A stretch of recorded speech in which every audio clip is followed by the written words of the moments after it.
Assalamualaikum warahmatullahi wabarakatuh. Perkenalkan, nama saya Siti Raudatul Fadilah. Di video kali ini saya akan membahas tentang demonstrasi kontekstual bagian mengulas asesmen di ruang kelas.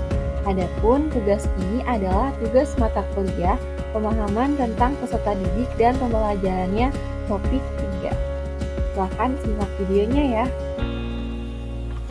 Nah, di bagian pertama kita akan membahas tentang identitas modul. Berikut ini adalah identitas modul yang telah saya analisis berkaitan dengan asesmen di ruang kelas. Yang pertama, mata pelajaran adalah mata pelajaran sejarah. Kelas yang ditempuh adalah kelas 10-4, fase E, dan topik ajar berkaitan dengan penelitian sejarah.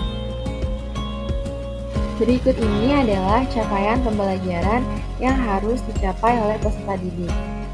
Nah, pada fase E, peserta didik mampu memahami konsep dasar manusia, ruang, waktu, diakronis atau kronologi, sinkronis, guna sejarah, dan teori sosial. Metode penelitian sejarah serta sejarah lokal. Nah, adapun capaian pembelajaran pada pembahasan kali ini berkaitan dengan metode penelitian sejarah. Berikutnya adalah tujuan pembelajaran. Tujuan pembelajaran di sini terdapat 4 tujuan. Yang pertama, peserta didik dapat memahami pengertian penelitian sejarah.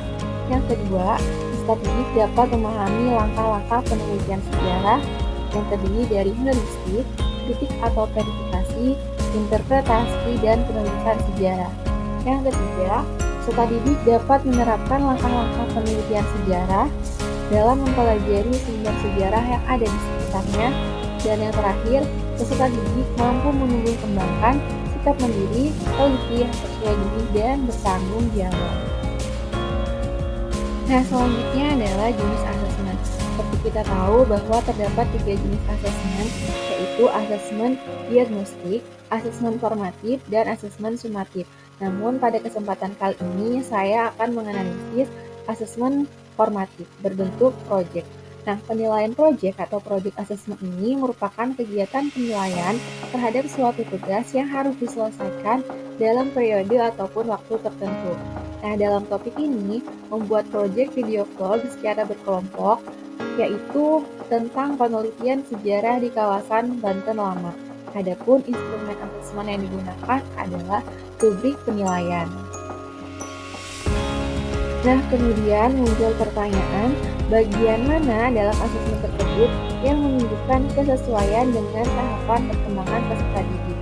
Nah, menurut hasil analisis saya, bagian dalam asesmen yang menunjukkan kesesuaian dengan tahap perkembangan peserta didik, khususnya pada kelas 10, adalah setelah peserta didik memahami tahapan-tahapan dalam penelitian sejarah, kemudian mereka dibentuk menjadi 6 kelompok dan ditugaskan untuk membuat sebuah proyek penelitian sejarah berkaitan dengan peninggalan-peninggalan sejarah pada masa Kesultanan Banten yang ada di kawasan Banten Lama.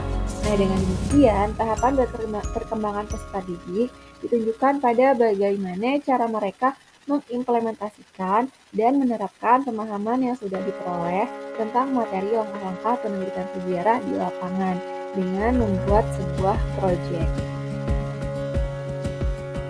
Kemudian, pertanyaan berikutnya, bagian mana dalam asesmen tersebut yang menunjukkan kesesuaian dengan perlunya mempertimbangkan aspek lingkungan budaya dan karakteristik peserta didik? Nah, dalam asesmen formatif dengan menggunakan teknik membuat sebuah proyek tentunya menunjukkan kesesuaian dengan aspek lingkungan budaya peserta didik, yaitu mereka sebagian besar tinggal di Kota Serang. Maka pemilihan kawasan Lama sebagai tempat membuat proyek disesuaikan dengan lingkungan budaya sekaligus mengenalkan peninggalan sejarah yang ada di lingkungan. Nah, selain itu, asesmen yang digunakan sudah mempertimbangkan karakteristik peserta didik abad 21 dengan membuat proyek video vlog dengan arahan dan instruksi dari guru. Dalam hal ini, peserta didik sangat terlihat antusias. Selanjutnya, bagian mana dalam asesmen tersebut yang menunjukkan kesesuaian dengan kemampuan peserta didik? Nah, pada asesmen yang dipilih tentunya tidak sebatas mengingat atau C1, dan memahami atau C2 topik tentang materi penelitian sejarah. Tetapi tingkat kemampuan peserta didik memasuki tahap mengaplikasikan C3, di mana setiap peserta didik akan menerapkan pengetahuan yang mereka peroleh berkaitan dengan langkah-langkah penelitian sejarah. Dan dalam asesmen ini menunjukkan adanya kesesuaian dengan kemampuan peserta didik pada tahap menganalisis atau C4.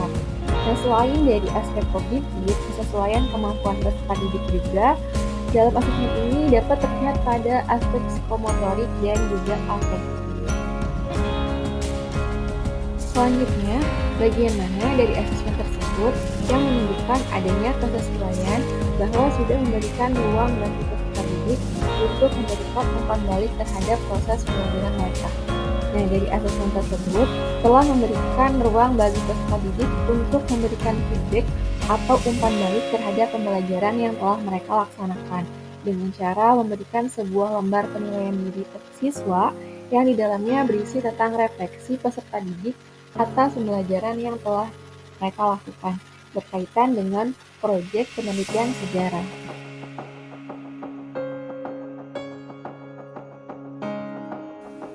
Baik, cukup sekian untuk video analisis asesmen di ruang kelas. Kurang lebihnya mohon maaf. Wassalamualaikum warahmatullahi wabarakatuh.